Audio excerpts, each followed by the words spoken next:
Assalamualaikum warahmatullahi wabarakatuh. Perkenalkan kami dari kelompok 8. Nama saya Hendra Siawan. Nama saya Wardah. Nama saya Siti Nur Aisyah. Nama saya Anissa Yulia. Nama saya Sarmila. Di sini kami ingin membahas tentang akuntansi biaya tenaga kerja langsung. Silakan menyaksikan. Biaya tenaga kerja langsung adalah bagian dari upah atau gaji yang dapat secara khusus dan konsisten ditugaskan atau berhubungan dengan pembuatan produk, urutan pekerjaan tertentu, atau penyediaan layanan juga. Kita juga dapat mengatakan hal itu adalah biaya pekerjaan yang dilakukan oleh para pekerja yang benar-benar buat produk-produk. Ciri-ciri tenaga kerja langsung yaitu yang pertama, besar kecilnya biaya berhubungan secara langsung dengan kegiatan produksi. Yang kedua, biaya yang dikeluarkan merupakan biaya variabel. Yang ketiga, kegiatan tenaga kerja langsung dihubungkan dengan produksi untuk penentuan harga pokok. Dan upah. Salah satu cara perhitungan upah karyawan dalam perusahaan adalah dengan mengalihkan tarif upah dengan jam kerja karyawan. Dokumen untuk mengumpulkan jam kerja karyawan dengan kartu hadir dan kartu jam kerja. Karyawan dibayar atas dasar tarif per jam untuk menghasilkan jumlah satuan standar untuk hasil produksi yang melebihi standar. Karyawan diberikan upah tambahan sebesar jumlah kelebihan satuan. Manfaat menyusun anggaran biaya tenaga kerja langsung. Biaya tenaga kerja ini perlu dibuatkan anggaran karena memang cukup penting. Ada beberapa manfaat penyusunan anggaran. Berikut beberapa manfaat menyusun anggaran biaya tenaga kerja langsung. Yang pertama, penggunaan tenaga kerja lebih efisien karena rencana yang matang. Perusahaan pasti tidak mau sampai merugi. Salah satu penyebabnya adalah kurangnya perhitungan penetapan biaya tenaga kerja. Yang kedua, pengeluaran biaya tenaga kerja lebih efisien. Karena sebelumnya sudah dihitung dan diestimasikan dengan benar, maka pengeluaran perusahaan untuk biaya ini pasti tepat. Perhitungan estimasi biaya tenaga kerja yang tidak tepat bisa jadi penyebab perusahaan merugi. Yang ketiga, harga pokok produksi bisa dihitung secara cepat.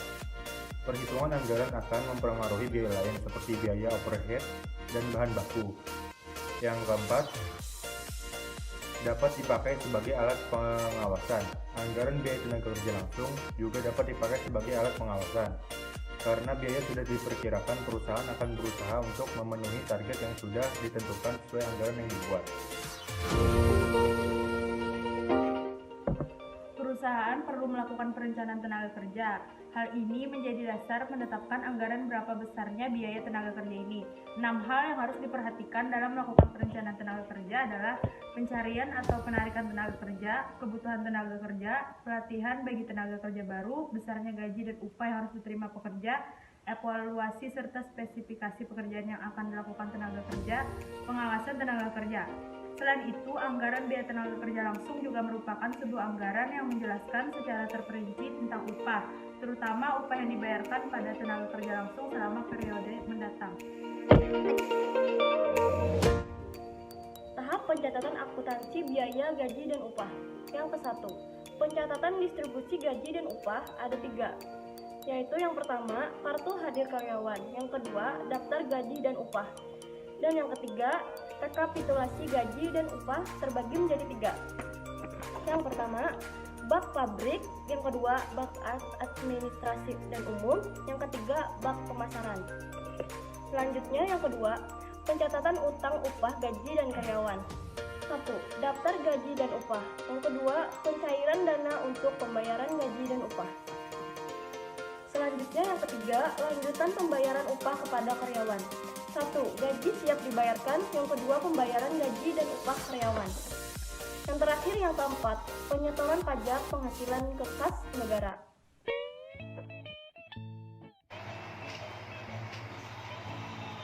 Sah, iklan itu nonton apa? Ini Bang, nonton perkembangan COVID-19 di Indonesia. Oh, kayak ibu bilang turunan kuliah.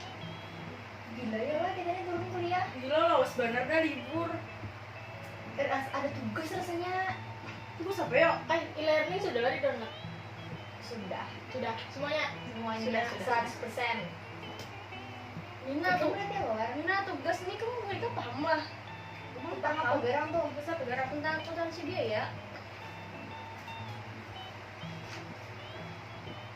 Lebih benar perasaanku. Apa gerak? Oh, ini yang tenaga kerja tuh. Itu paham lah. Yang mana? Tenaga kerja langsung. Ada loh. Yang ini. Ada paham aku kawasan resmi. Jadi ada paham. Ini kisah-kisah paham tuh. Lo. Aku mau makan nak. Aku jangan makan lain. Itu gimana kan? Gue pengen. Aku bisa. Paham.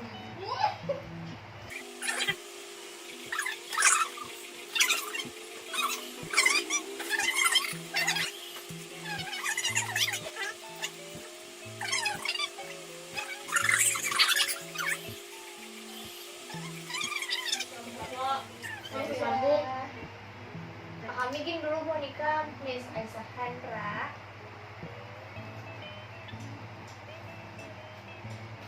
Lemburnya, ini dapat di mana? Kali nih? Yang mana tuh? Ini yang nih? Mereka. Oh, ini nih jam kerja ikam punalo. Kan misalkan kayak ikam bekerja dalam seminggu 50 jam, 45 jam aja. Terus tuh ikam karena ikam lembur jadi 50 jam, jadi 50 itu dikurang 45, jadi dapat hasilnya 5. Paham lah? Betul, Met. Oh, tahu ya tuh.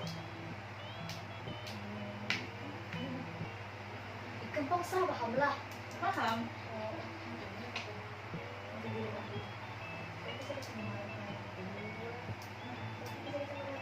Iya, aku perhatian. Bujur-bujur kok bisa ikut kayak ini kan? Aku lihat deh kayak ini.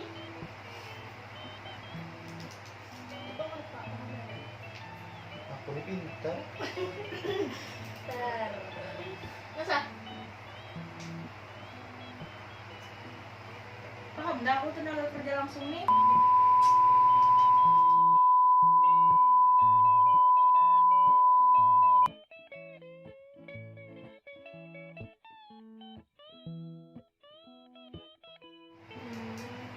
Kemana yang bertakun nggak? Ada yang bertakun kan ya, Nes? Ada yang ada paham kah kayak itu? Paham di belakang aku nak. 750 dapat di mana? Nah, sini nah. Ini nah. Premi apa nih? Premi lembur. Premi Itu itu mana? mana? Oh, ada rumusnya apa kak? Kan ada di soalnya tuh.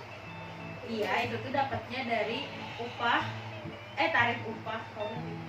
Itu tuh dapatnya tarif upah dikurang lawan 50%. Kayak itu. Curai lo. Tarif lembur. Itu tadi apa Bel? Apa? Tarik upah. Bujurai, nang bahasa. Jena. Aku juga tahu, kakak dia tahu. Terus aja. Harga sama-sama. Aku tahu aja. Nah, 750 tuh dapat dari tarif upah dikurang tarif lembur 50%. Karena tarif upahnya 1.500 dikurang 50% dapat 750. Paham lah kamu? Apa tadi? Saya paham. Si kawan mau lawan dah. Nah, tarif upahnya 1.500 dikurang 50%. Nah, jadi dapat 750. Ini Udah kurang. nah, Oh, di ya. situ dapat 750. Oke. Berikut tadi adalah penjelasan mengenai akuntansi biaya tenaga kerja langsung. Semoga dapat dimengerti dan dipahami. Terima kasih telah menonton. Jangan lupa like, komen, dan Share. Assalamualaikum warahmatullahi wabarakatuh.